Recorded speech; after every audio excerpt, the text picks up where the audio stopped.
Hello everyone, I am back with the 5th lecture of the chapter Poets and Pancakes from your book Flamingo. Students, in the previous lecture we have already discussed about our third main character and his name was Kothamangalam Subbu. We saw that Kothamangalam Subbu was quite an important part of the Gemini Studio. वो Gemini Studio के एक बहुत ही important हिस्सा थे. He was considered number 2 in the Gemini Studio और Gemini family. जो भी Gemini family में जितने भी लोग थे, सुब्बू का स्थान उसमें नंबर 2 पे था. यानी बॉस के बाद अगर किसी को सबसे ज़्यादा इम्पोर्टेंस मिलती थी तो वो सुब्बू को मिलती थी. He was very famous as an actor, but his identity, people also know him as a poet. उनको लोग as a poet भी जानते थे because he had some literary talent. ठीक है, but his literary talent got overshadowed because of his achievements in acting skills. उनका जो acting skills था वो उनके literary talent को क्या कर देता था, overshadow कर देता था, ढक देता था. Okay, तो whatever his achievements was in the acting career, that overshadowed his literary talent.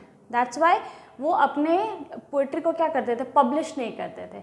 He just sit with the mass of people and he use to narrate और टेल हिज पोम्स. वो लोगों को के भीड़ में क्या करते थे, अपने पोम्स को पढ़ दिया करते थे. सो यहाँ पे ये बात बोली गई है कि हिज लिटरेरी स्किल्स और literary talent was got overshadowed by his acting skills और acting achievements. Alright, now we will see further things about him, but we also saw that the office boy also wanted to become an actor and Subbu was also an actor. Just because Subbu belonged to a Brahmin family, he got privilege, he was quite resourceful. That's why he got an easy way. उनको एक आसान रास्ता मिल गया resource की वजह से. You can say पैरवी और अच्छे वेल्दी लोगों के साथ उनका उठना बैठना था और जान पहचान की वजह से उनका करियर एक्टिंग में काफ़ी आसान रहा. उनको ज़्यादा स्ट्रगल नहीं करना पड़ा. And that's why the office boy was jealous of him and he didn't like him. Subbu को वो पसंद नहीं करता था. So there was something more we need to know about Subbu. Let's see that.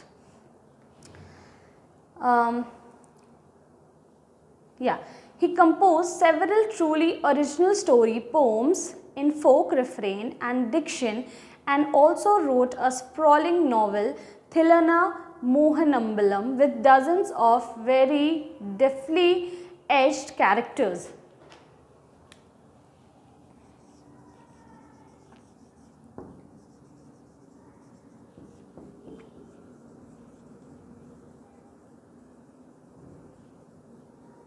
कभी कभी ये क्वेश्चन आता है that what was the name of the novel written by Kothamangalam Subbu. उनके द्वारा जो नॉवल लिखा गया था उसका नाम क्या था. तो this is the novel written by Kothamangalam Subbu. Now Kothamangalam Subbu जो थे वो उन्होंने कई सारे ऐसे पोम्स कंपोज किए, बनाए. ठीक है, लेकिन उनके जो पोम्स होते थे ना वो फोक पोम्स होते थे. फोक पोम्स का मतलब होता है रीजन का जो गीत होता है ना, जैसे लोकगीत जिसको कहते हैं, वैसे होते थे उनके पोम्स. ठीक है, और रिफ्रेन का मतलब होता है लाइंस को रिपीट किया जाता है. जैसे हम लोग गीत बनाते हैं ना, गीत गाते हैं अपने रीजन में, बिहारी में, खोटा में, ऐसे अलग अलग लैंग्वेजेस में क्या होता है, गीत होते हैं.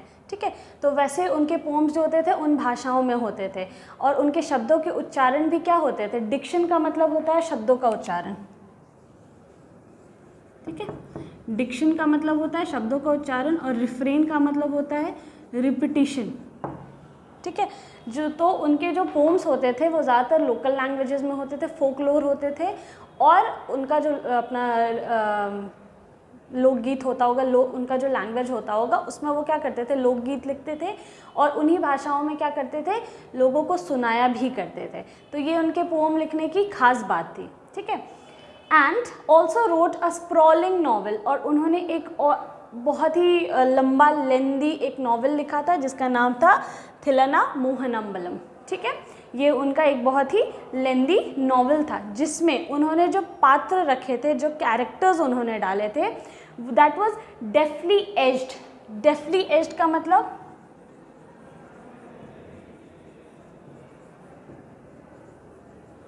एज्ड का मतलब होता है बुनना, डेफ्टली का मतलब होता है चतुराई से, ठीक है। तो वो जो नक्काशी की थी उन्होंने, यानी कि जो कैरेक्टर्स को डाला था अपने नॉवेल में उन्होंने बहुत सोच समझ के, बहुत बारीकी से डाला था, बहुत नक्काशी के साथ, यानी क्रिएटिविटी के साथ। क्रिएटिव तो वो थे ही, क्योंकि आपने ये पहले ही देखा है कि प्रोड्यूसर को अगर कोई सीन नहीं आता था तो वो सुब्बू की हेल्प लेते थे, और सुब्बू 14 तरीके, अलग अलग तरीके बता देते थे अपने उस सीन को शूट करने के, या उस सीन को कैसे दिखाया जा सकता है उसको। तो इससे क्या पता चलता है कि सुब्बू काफ़ी क्रिएटिव थे, है ना। तो सीन को करने का अलग अलग 14 तरीका बता देना, ये किसी, यानी कि उनमें थिंकिंग स्किल बहुत ज़्यादा थी, ये किसी मामूली इंसान के बस की बात नहीं है ना। तो वो इतने क्रिएटिव थे कि उन्होंने जो ये लंबी अच्छी खासी नॉवेल लिखी थी, स्प्रॉलिंग नॉवेल, स्प्रॉलिंग का मतलब होता है विशाल, ठीक है। It was quite sprawling, lengthy novel था ये, लंबा चौड़ा नॉवेल था, ठीक है। और जिसमें जो कैरेक्टर्स थे वो डेफ्टली एज्ड थे। डेफ्टली का मतलब चतुराई से, एज्ड का मतलब नक्काशी करना, बनाना, बुनना, ठीक है। Now he quite successfully recreated the mood and was an amazing, he quite successfully recreated the mood and manner of the Devdasi of the early 20th century। और उनमें ख़ास बात ये थी कि ना वो रिक्रिएट कर सकते थे। रिक्रिएट का मतलब होता है किसी चीज़ को दोबारा बनाना, है ना। तो देखो यहाँ पे वर्ड यूज़ किया गया है,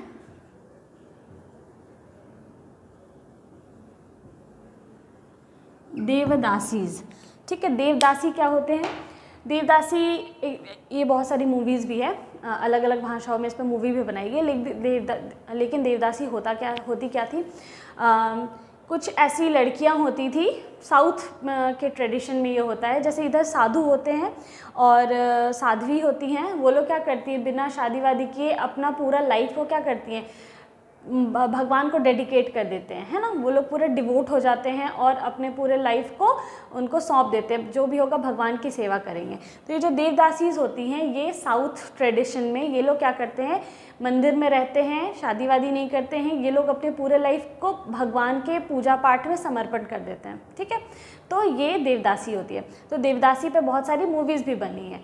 तो इनमें ये टैलेंट था कि ये जो अर्ली 20th सेंचुरी में देवदासी मूवी आई होगी तो उसको पूरा रिक्रिएट कर दिया था।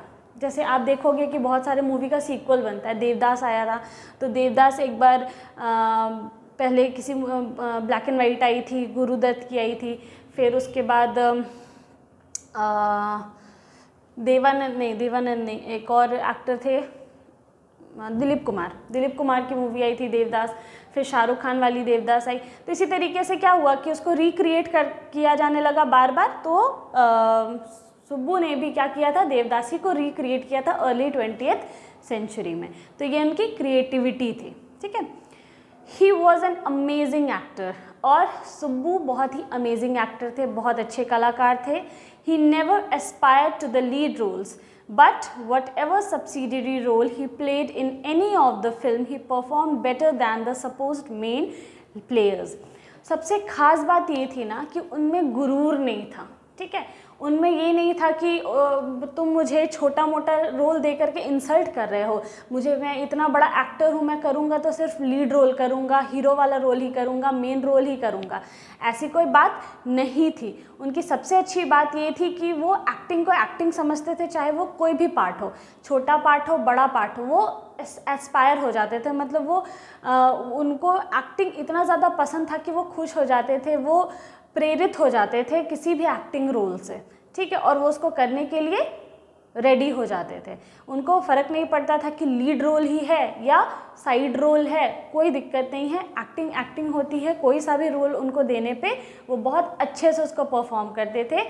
और सबसे ख़ास बात कि जो लीड रोल में होता था ना, चाहे वो साइड एक्टिंग कर रहे हो, लीड रोल से कहीं ज़्यादा अच्छा परफॉर्म करते थे वो उस एक्टिंग में। वो he nailed it, whatever he did he use to nail it. मतलब वो अपने एरिया में, अपने क्षेत्र में जो भी एक्टिंग करते थे, जिस पार्ट को भी वो निभाते थे, वो बखूबी 100% दे करके उसको निभाते थे।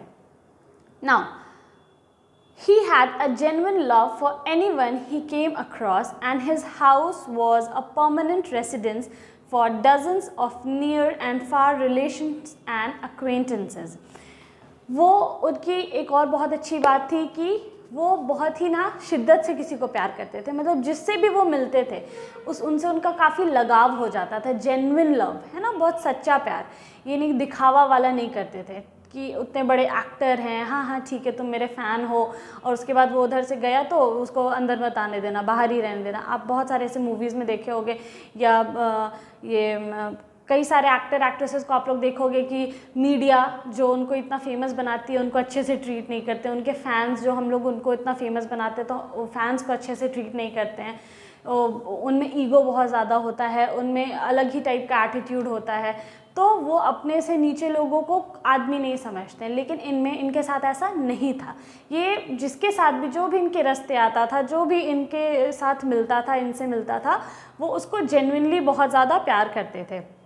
और इनका जो घर था, इनका जो रेसिडेंस था, वो परमानेंट रेसिडेंस, मतलब ये इनका जो अपना घर होता था, वहाँ हमेशा डजन्स, मतलब दर्जनों लोग आते जाते रहते थे, रिलेटिव्स आते रहते थे, जान पहचान के लोग आते जाते रहते थे। हमेशा इनका जो घर रहता था वो दर्जनों लोगों से भरा रहता था, आने जाने वाले लोगों की वहाँ कमी नहीं थी, हमेशा उनके घर पे आना जाना लगा रहता था। It seemed against Subbu's nature to be even conscious that he was feeding and supporting so many of them. और उनको इस बात से फ़र्क भी नहीं पड़ता था कि उनके इतने पैसे खर्च हो रहे हैं लोगों को खिलाने पिलाने और उनका सत्कार करने में। कॉन्शियस का मतलब होता है इस बात से अवेयर होना, मतलब इस बात की जानकारी होना कि उनको फ़र्क ही नहीं पड़ता। कॉन्शियस का मतलब फ़र्क पड़ना। वो एकदम ही, उनको इस बात का कोई इल्म नहीं था, कोई फ़र्क नहीं पड़ता था उनको कि हाँ उनके घर में जो आ रहा है उसको अच्छे से ट्रीट करो, खिलाओ पिलाओ, कोई दिक्कत नहीं है। और ये उनके नेचर के ही अगेंस्ट था कि वो इस बात को लेकर के चिंतित हो जाएं कि बाप रे हम इतने डेली इतने लोगों को खिलाने पिलाने लगेंगे तो फिर तो हो गया मेरा बंटाधार। ऐसा नहीं था। जितने भी लोग आएंगे he was feeding and supporting so many of them. वो सबको खिलाते थे और सबको सपोर्ट भी करते थे। बहुत सारे ऐसे लोग होते हैं कि अब यह फेमस हो गया तो आप जब अपने गांव जाते हो तो वहाँ बहुत सारे लोग होते हैं जो आपसे मदद मांगने के लिए आते हैं। तो लोग जब उस मुकाम पे पहुँच जाते हैं तो भूल जाते हैं, मदद करना भूल जाते हैं। वो उनमें वो वाला एटीट्यूड ख़त्म हो जाता है। बहुत सारे गिविंग एटीट्यूड जो होता है वो ख़त्म हो जाता है। उनको पैसे उनके लिए पाई बहुत ज़्यादा इम्पॉर्टेंट होने लगती है। ठीक है, तो वो मदद करना, चैरिटी करना, ये सारी चीज़ें नहीं जानते हैं या शायद भूल जाते हैं। तो सुब्बू में ऐसा नहीं था। सुब्बू के पास लोग मदद मांगने के लिए आते थे तो वो जेन्युइनली उनकी मदद करते थे और इस बात की चिंता बिल्कुल ही नहीं करते थे कि उनके सारे पैसे ख़त्म हो जाएंगे या उनके जो कमाए हुए पैसे हैं वो उन लोगों के लिए थोड़ी हैं। ऐसा नहीं था उनका nature. Such a charitable and improvident man. Charitable का मतलब जो दान पुण्य करता है, चैरिटी करता है, तो वो क्या थे? चैरिटेबल थे। ठीक है, और इम्प्रोविडेंट थे। इम्प्रोविडेंट का मतलब होता है जो परिणाम के बारे में नहीं सोचता है कि हम सब चैरिटी में ही दे देंगे तो फिर मेरे पास क्या बचेगा। वो इस बात को सोचे बिना खर्च करते थे, है ना, अपने पैसे लोगों को देते थे या जिनको मदद चाहिए होती थी उसकी मदद करते थे, ये सोचे बिना कि मेरे पास कुछ नहीं बचेगा, है ना। तो इसको इम्प्रोविडेंट बोलते हैं, जो परिणाम के बारे में नहीं सोचता है। And yet he had enemies. तो यहाँ अशोकमित्रन को ये बात पच नहीं रही है, ये बात डाइजेस्ट नहीं हो रही है, इस बात का यकीन नहीं हो रहा है कि ऐसे इंसान की भी क्या कोई दुश्मन हो सकते हैं। क्योंकि दुश्मन तो थे ना। दुश्मन कहने का मतलब ठीक है ऐसे दुश्मन नहीं जो उसको मार देना चाहते थे, लेकिन लोग, कुछ ऐसे लोग थे जो सुब्बू को नापसंद करते थे। जैसे वो ऑफिस बॉय, भले ही हैड हिज रीजंस, उसके पास अपनी वजह थी सुब्बू को नापसंद करने की, लेकिन स्टिल कुछ ऐसे लोग थे जो सुब्बू को नापसंद करते थे, है ना। क्योंकि देखो जब आप किसी पोजीशन पे आ जाते हो पूरी मेहनत के साथ और ऑनेस्ट रहते हो और आप में इतनी सारी अच्छाई होना, तो जाहिर है कि आपके दुश्मन होंगे।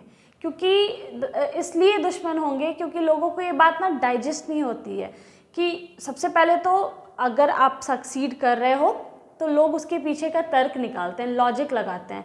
ज़रूर 2 नंबर काम करता होगा, ज़रूर ऐसे करता होगा, अरे ऐसे थोड़ी हो गया है, इतना आसानी से थोड़ी, अपनी मेहनत से थोड़ी बन गया है, ये तो ऐसे उस रास्ते से गया है, ये तो इस रास्ते से गया है। दे मीन वो कुछ ना कुछ ऐसे लॉजिक्स निकाल लेते हैं, ऐसे तर्क लगा लेते हैं कि इतने पैसे अगर कमा रहा है तो कोई बहुत रिसोर्सफुल आदमी उसको वहाँ तक पहुँचा दिया होगा, या अपनी मेहनत करके तो गया नहीं, इतना आसान है वहाँ तक पहुँच जाना। तो पीपल डोंट बिलीव दैट, पहली बात। दूसरी बात कि अगर इतना आप अच्छा उतने पैसे वाले और उतने अच्छे पोजीशन पे होने के बाद अगर आप इतने चैरिटेबल हो और इतना अच्छा कर रहे हो तो उसमें भी लोगों को परेशानी होती है ना। देखो ना, ये खाली अच्छा बनने के लिए ऐसे करते रहता है, बहुत चापलूस है, दिन भर चमचागिरी करते रहता है, वो तो बॉस के नज़र में आने के लिए अच्छे ऐसे ऐसे करते रहता है, सिर्फ बॉस को इम्प्रेस करते रहता है।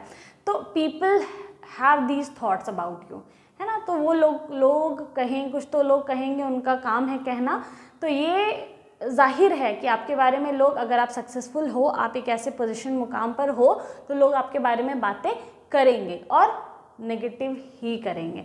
2 लोग होंगे पॉजिटिव बात करने वाले, लेकिन 98 ऐसे लोग होंगे जो आपके बारे में गलत ही बोल रहे होंगे या एनिमीज़ होंगे। लेकिन स्टिल अशोकामित्रन को ये बात यकीन नहीं हो रही है कि इतने अच्छे इंसान का भी कोई एनिमी हो सकता है। Because so far whatever we saw about Subbu, जो भी चीज़ें हमने पढ़ी है सुब्बू के बारे में, एक भी ऐसी बात नहीं थी जिससे सुब्बू के कैरेक्टर को नेगेटिव दिखाया गया हो। whatever we saw, it was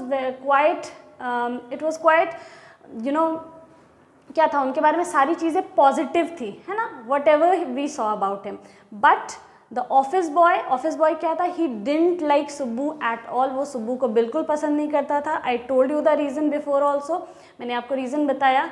because there was Subbu and there was the office boy, both came into the industry to become an actor. दोनों इंडस्ट्री में आते हैं एक्टर बनने के लिए, बट Subbu got an easy path to become an actor because he belonged to a Brahmin family. He was quite resourceful.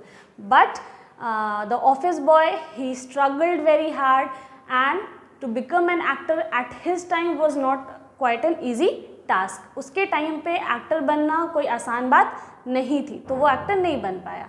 All right? Now, yes. Such a charitable and improvident man and yet he had enemies. ये बात अशोकामित्रन को यकीन नहीं होती कि इतने charitable इंसान, इतने ना फिक्र होकर, बेफिक्र होकर के काम करने वाले इंसान का भी कोई दुश्मन हो सकता है। Was it because he seemed so close and intimate with the boss?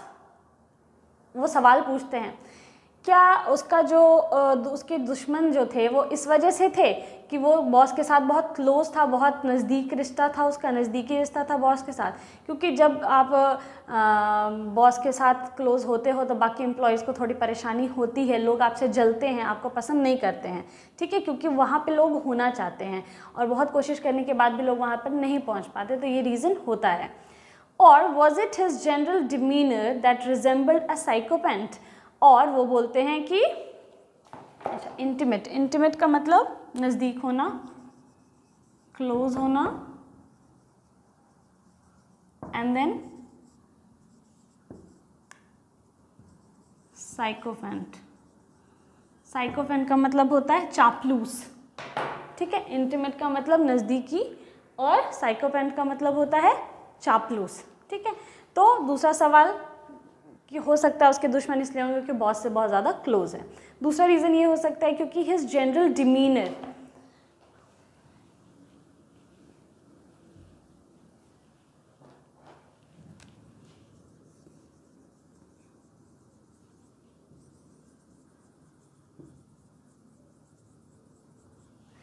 General demeanour का मतलब, जनरल का मतलब होता है आम और डिमीनर का मतलब होता है व्यवहार, क्योंकि उसका जो डेली व्यवहार था, डेली एटीट्यूड जो था उसका, जो आम व्यवहार था उसका, वो कैसा था, वो एक साइकोपैथ वाला था, मतलब वो चापलूस वाला था। इस वजह से, क्योंकि देखो जब आप बहुत सबके साथ बहुत स्वीट होते हो ना तो लोग आपको चापलूस समझते हैं।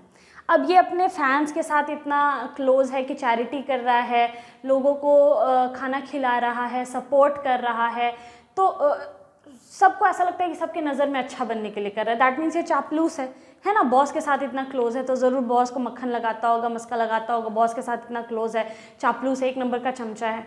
तो ये रीज़न रिजेंबल करता था, मतलब मिलता जुलता, उसका जो व्यवहार था वो कैसा था, चापलूसों वाला था, इस वजह से उसके दुश्मन होंगे। और हिज रेडीनेस टू से नाइस थिंग अबाउट एवरीथिंग, और वो हमेशा ना रेडी रहता था अच्छी चीज़ें बोलने के लिए, मतलब किसी भी चीज़ के बारे में बुरा बोलता ही नहीं था, उसके मुंह से बुरा निकलता ही नहीं था किसी चीज़ को लेकर के। जब भी वो बोलता था तो अच्छी चीज़ें ही बोलता था दूसरों के बारे में, ठीक है।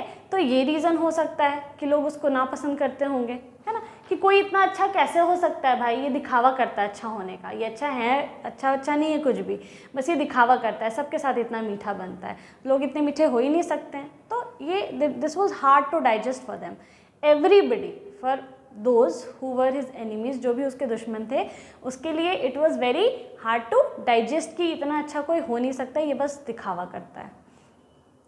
In any case, there was this man in the makeup department who would wish the direst things for Subbu. और जो भी इनमें से जो भी वजह रही होगी सुब्बू को नापसंद करने की, और ये इन एनी केस, सारे केसेस में there was this man in the makeup department. ये सारे रीजंस किसकी तरफ इशारा करते थे, वो मेकअप डिपार्टमेंट में जो आदमी था, यानी कि वो ऑफिस बॉय है ना, क्योंकि वही इन सारे रीजंस की वजह से उसको पसंद नहीं करता था।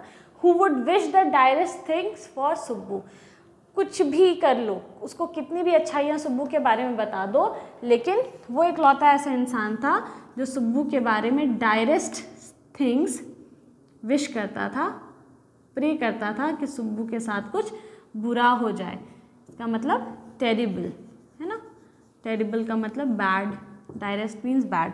तो उसके लिए बुरा मनाने वाला, हम बोलते हैं ना हम लोग तुम्हारे लिए बहुत अच्छा मनाते हैं कि तुम्हारे साथ अच्छा हो। तो मेकअप डिपार्टमेंट में जो लड़का था वो इन सारी चीज़ों को क्या करता था, नज़रअंदाज करता था, और उसको सुब्बू की कोई भी अच्छाई दिखाई नहीं देती थी। और वो इकलौता ऐसा लड़का था जो सुब्बू के लिए बुरी चीज़ें, वहाँ पे फ़िलहाल एक ऐसा लड़का था वो जो सुब्बू के लिए बुरी चीज़ों को प्रे करता था, विश करता था, मांगता था कि इसकी वजह से उसको कहीं ना कहीं ये रीज़न फील होता होगा कि आज वो सुब्बू की जगह पे हो सकता था, है ना, जहाँ पे सुब्बू है वहाँ वो हो सकता था, सुब्बू के जितना सक्सेसफुल हो सकता था, सुब्बू को लोग जितना पसंद करते हैं वहाँ उस जगह पे उसको पसंद कर सकते थे। वो भी पोएट था, तो जो सुब्बू की पोएट्री पे लोग जितना वाहवाही करते थे उसको भी उतनी वाहवाही मिल सकती थी। तो देखा जाए तो जो चीज़ें सुब्बू चाहता था, सॉरी मेकअप ऑफिस बॉय चाहता था, वो सुब्बू है, वो उसको जी रहा है, उसके सपने को सुब्बू जी रहा है एक्चुअली, है ना। तो ये जाहिर है, बहुत ये ह्यूमन नेचर है कि आप जिस चीज़ के लिए इतनी मेहनत कर रहे हो, आप चाहते थे, वो आपका ड्रीम था, उसको कोई और जी रहा है, तो आप उसके लिए खुश तो होना चाहिए, लेकिन ह्यूमन नेचर है, आप खुश नहीं हो पाते हो, वो आपको नहीं, जाहिर है कि आपको वो अच्छा नहीं लगेगा, जबकि ऐसा होना नहीं चाहिए। इसके लिए आपको बहुत अच्छा होना पड़ेगा, आप सच में बहुत अच्छे इंसान होगे अगर आप उसके लिए अच्छा सोचते होगे तो। लेकिन वो जेलस रह जाती है ना, वो इसी को बोलते हैं, यही तो क्रिएट होता है जेलस, है ना। तो दिस मेक्स हिम जेलस, और इसीलिए वो क्या करता है, सुब्बू के बारे में डायरेस्ट टेरिबल थिंग्स विश करता है, प्रे करता है कि सुब्बू के साथ ये हो जाए, सुब्बू के साथ वो हो जाए, ठीक है। वो सुब्बू के बारे में कभी भी अच्छा नहीं बोलता है। So I think I have made this clear to you and everything about Subbu. I think this is it. अभी तक सुब्बू के बारे में जो भी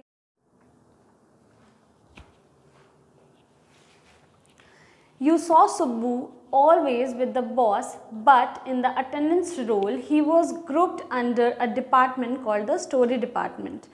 आपने अभी तक we saw everything about Subbu, जो भी चीज़ें हमने सुब्बू के बारे में देखी वो तो ठीक है। Also, सुब्बू जो था वो रहता तो हमेशा बॉस के साथ था, he was always with the boss. आप जब भी वहाँ पे जो भी लोग थे जेमिनी स्टूडियो में, कोई पूछता था कि सुब्बू कहाँ मिलेगा, तो बॉस के साथ मिलेगा। पहले भी बताया गया है कि he was very close intimate with the boss, वो बहुत ही ज़्यादा नज़दीक था बॉस के साथ, है ना। बॉस कौन है यहाँ पे, SS वसन, यानी सुब्रमण्यम श्रीवसन, ठीक है। ये बॉस थे जिनका जेमिनी स्टूडियो था, तो वो उनके साथ बहुत ही ज़्यादा क्लोज है। अभी लास्ट लेक्चर में मैंने आपको बताया था कि बॉस, ये हम लोग देखेंगे कि बॉस कौन है, लेकिन बॉस फिलहाल अभी तक किसी भी कोई कैरेक्टर नहीं है, ना ही उनको डिस्क्राइब किया गया है। आगे भी अभी तक भी ये मिस्ट्री ही है आपके लिए, लेकिन मैं आपको बता दे रही हूँ कि बॉस कौन है, SS वसन ही है, ठीक है। तो वो उनके साथ बहुत ही ज़्यादा क्लोज था। लेकिन जैसे सबका डेजिग्नेशन होता है ना कि हाँ ये लाइब्रेरियन है, ये टीचर है, ये प्रोफेसर हैं, ये यू कैन से प्रिंसिपल हैं, तो अलग अलग सबका डेजिग्नेशन होता है। तो उसी तरीके से वहाँ पे सुब्बू का कोई तो डेजिग्नेशन होगा। तो देखा जाए तो अटेंडेंस रोल में, यानी कि ऑफिशियली जो सुब्बू था वो जेमिनी स्टूडियो में एज अ स्टोरी डिपार्टमेंट में उसका नाम लिखा हुआ था। रजिस्टर में सबके नाम लिखे होते हैं ना कि ये इस डिपार्टमेंट में काम करता है, ये उस डिपार्टमेंट में काम करता है। तो जेमिनी स्टूडियो का जो अटेंडेंस रोल था, जिसमें लोग अपना अटेंडेंस बनाते थे, जो रजिस्टर था, उसमें सुब्बू का नाम कहाँ दर्ज था, स्टोरी डिपार्टमेंट में दर्ज था। लेकिन वो हमेशा कहाँ दिखाई देता था, बॉस के साथ दिखाई देता था, ठीक है। तो this is so far about Subbu. इससे ज़्यादा आपको सुब्बू के बारे में कुछ भी चैप्टर में नज़र नहीं आएगा। And also Subbu is a very important character of this chapter। तो इनके बारे में character sketch, compare and contrast भी आ सकता है। So this is very important. Makeup boy, office boy यानी मेकअप डिपार्टमेंट वाला जो लड़का था, और सुब्बू को लेकर के बहुत सारे क्वेश्चंस आते हैं चैप्टर में, एग्जाम में, सॉरी। तो you must go through and understand the compare and contrast between these two characters. अब बहुत ज़रूरी है कि आप इन दोनों के कैरेक्टर और स्ट्रगल को बहुत अच्छे से समझो और अपने दिमाग में बैठाओ, इनके साइकोलॉजी को, इनकी फीलिंग्स को, इनके इमोशंस को, ठीक है। तो we have seen many things about Subbu. हम लोगों ने बहुत सारी चीज़ें देखी सुब्बू के बारे में। So I hope you have understood clearly who was Subbu, why people dislike him, वगैरह वगैरह, etcetera etcetera. So thank you.